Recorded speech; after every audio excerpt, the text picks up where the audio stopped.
Hello friends, welcome to my channel passion for greens. अब सर्दी का मौसम पूरी तरह से नॉर्थ इंडिया में तो एटलीस्ट चला ही गया है। बस पहाड़ों पर थोड़ी सी ठंड है, पर मैदानी इलाकों में जैसे दिल्ली, उत्तर प्रदेश, हरियाणा, राजस्थान, इन स्टेट्स में तो गर्मी ने दस्तक दे ही दी है। आम गार्डनर को हर वक्त एक ही चिंता सताए रहती है कि अब एक्सट्रीम वेदर आएगा, चाहे वो गर्मी हो या सर्दी, तो हम उसमें अपने प्लांट्स को कैसे बचा के रखेंगे। बहुत ज़्यादा सर्दी में जब फॉग पड़ती है तो हमें अपने प्लांट्स को एक्स्ट्रा मॉइस्चर से और ओस से बचाना पड़ता है। इसी तरह गर्मी में भी बहुत तेज़ गर्मी से हमें अपने प्लांट्स को बचाने के लिए कोई ना कोई उपाय करना ही पड़ता है। पिछले 3-4 सालों से अपने गार्डन में मैंने इस तरह से ग्रीन नेट को लगा रखा था, ताकि मेरे टेरेस गार्डन के जो भी पौधे हैं वह एक्सट्रीम गर्मी से, जैसे मई जून के महीने में बहुत गर्मी हो जाती है, उससे बचाया जा सके। लेकिन तेज़ हवा और आंधी की वजह से देखिए यह सारा के सारा जो ग्रीन नेट है बुरी तरह से फट गया है। इसलिए इस बार मैंने एक परमानेंट सोल्यूशन सोचा है इसके लिए, और वो है इस तरह से इसको फाइबर शेड प्रोवाइड करना। तो इसके लिए तैयारी हो गई है। इस तरह से लोहे के पाइप और ये वेल्डिंग का सामान और कटर, ये सब चीज़ें आ गई हैं। और सबसे बड़ा ये फाइबर का रोल, जो कि बहुत ही मजबूती देगा मेरे टेरेस गार्डन में शेड को। मेरा जो ये ग्रीन नेट था वह पहले से ही लोहे के फ्रेम पर ही लगा था।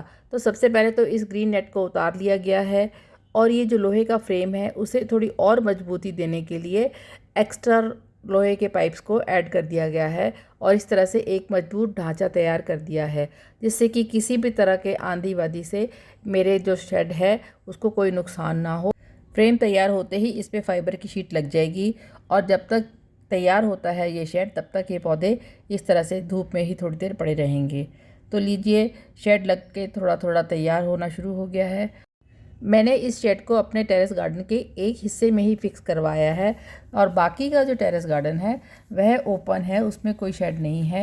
तो जो भी पौधे फुल सनलाइट को लाइक करते हैं उन्हें मैं उस खुले एरिया में ही रखूँगी, और जो परमानेंट पौधे सेमी शेड एरिया को या शेडी एरिया को पसंद करते हैं उन्हें इस शेड के नीचे रखूँगी।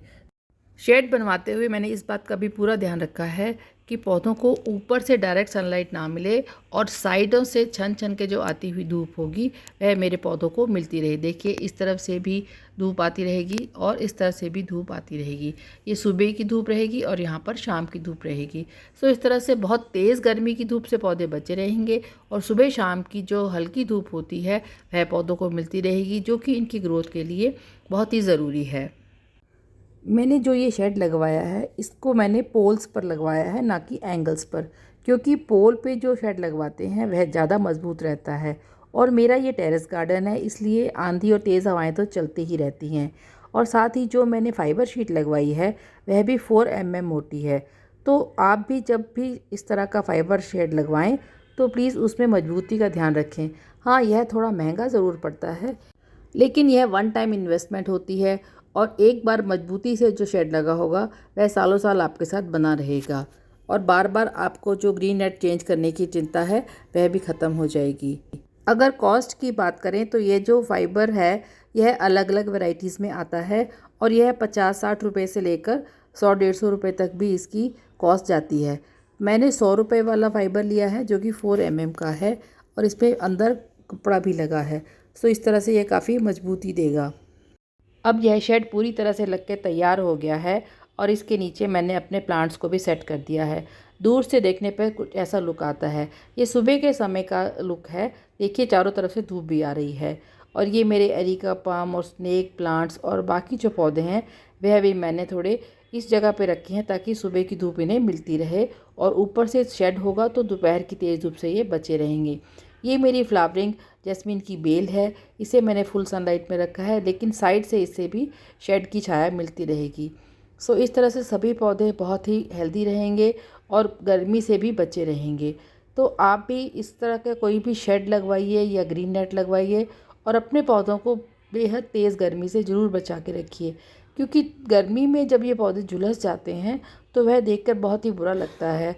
हम इतनी मेहनत से इन पौधों को बड़ा करते हैं, और फिर जब इस तरह से ये ख़राब हो जाए तो बहुत ही बुरा लगता है।